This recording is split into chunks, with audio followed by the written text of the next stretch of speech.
नमस्कार दोस्तों, स्वागत है आप सभी का एक बार फिर से हमारे चैनल में। आज के दिन हम आपको सुनाने वाले हैं श्री राधा रानी के जन्म से जुड़ी विभिन्न रोचक कहानियाँ। तो चलिए बिना देरी करते हुए जानते हैं राधा रानी का जन्म कैसे हुआ था। राधा रानी के जन्म से जुड़ी पहली कहानी यह है कि मथुरा जिले के गोकुल महावन कस्बे के निकट रावल गाँव में ब्रजभानु एवं कीर्तिदा की पुत्री के रूप में राधा रानी ने जन्म लिया था, जो कि हम सब जानते हैं।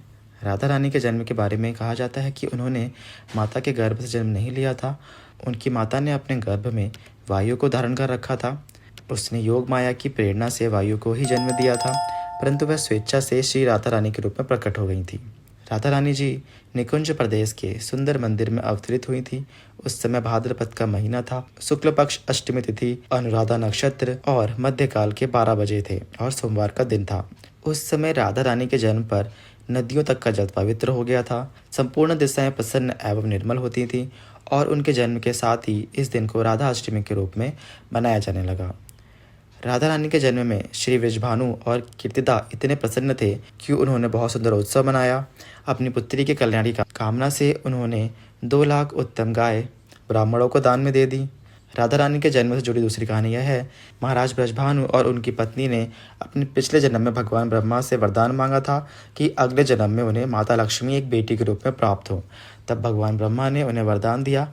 एक दिन जब ब्रजभानु जी एक सरोवर के पास से गुजर रहे थे, तब उन्हें एक बालिका कमल के फूल पर तैरती हुई मिली, जिसे उन्होंने पुत्री के रूप में अपना लिया। लेकिन ब्रजभानु और उनकी पत्नी को जब यह पता चला कि किशोरी जी ने अपने नेत्र नहीं खोले हैं, तो वह इस बात से बहुत दुखी हुए। कुछ समय पश्चात जब नंद महाराज की पत्नी यशोदा जी गोकुल से अपने श्री कृष्ण के साथ ब्रजभान जी के घर आती हैं, तब ब्रजभान जी और उनकी पत्नी उनका स्वागत करते हैं। यशोदा जी कान्हा को गोद में ली नन्ही सी राधा रानी के पास आती हैं।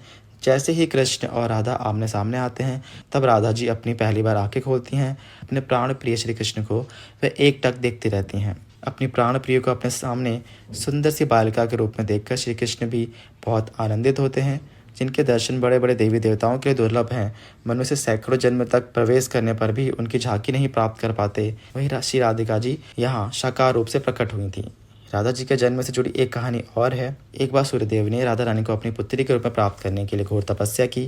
तब श्री कृष्ण उनसे प्रसन्न होते हैं और राधा रानी को पुत्री के रूप में प्राप्त करने के लिए उन्हें वरदान दे देते हैं। द्वापर युग में रावल गांव में एक बड़े ही महान व्यक्ति थे, जिनका नाम था मेहोर, और उनके कई पुत्र थे, जिनमें ब्रजभानु उनके 5वें पुत्र थे। वे सूर्यदेव का ही अवतार थे।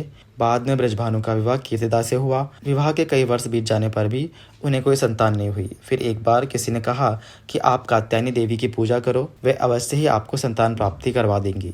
तो फिर उन्होंने यमुना किनारे कात्यायनी देवी की पूजा की। तब उन्हें कात्यायनी देवी की आवाज़ सुनाई दी। कात्यायनी देवी कहती हैं कि हरि नाम के बिना कुछ प्राप्त नहीं होता, इसलिए तुम पहले हरि नाम ग्रहण करो। तब कात्यायनी देवी के आदेश को मानकर ब्रजभान और कीर्तिदा यमुना किनारे स्थित मुनि के आश्रम पर पहुंचते हैं और उनसे श्री हरि का नाम ग्रहण करते हैं, यानी कि उनसे हरि नाम की दीक्षा लेते हैं। फिर ब्रजभानु और कीर्तिदा निरंतर हरि नाम का जाप करते रहते हैं, जिससे प्रसन्न होकर कात्यायनी देवी उनके सामने प्रकट होती हैं। इस बार उनके हाथ में हीरो से जड़ा हुआ बक्सा था। कात्यायनी देवी यह बक्सा उन्हें दे देती हैं, जिसके अंदर एक अत्यधिक तेजस्वी और सुंदर बालिका थी, जो कि और कोई नहीं स्वयं श्री राधा रानी थी। इस तरह सुंदर राधा जी के जन्मोत्सव की अनेक कथाएं प्रचलित हैं। कहा जाता है कि किशोरी जी के नाम जप करने से उस व्यक्ति पर भगवान श्री कृष्ण की साक्षात कृपा होती है, और जो कोई भी राधा रानी और श्री कृष्ण के प्रेम में डूबा रहता है, वह सदैव ही निकुंज का अधिकारी बन जाता है। उसे गोकुल वृंदावन धाम की प्राप्ति अवश्य होती है। तो दोस्तों, यह थी आज की हमारी कहानी।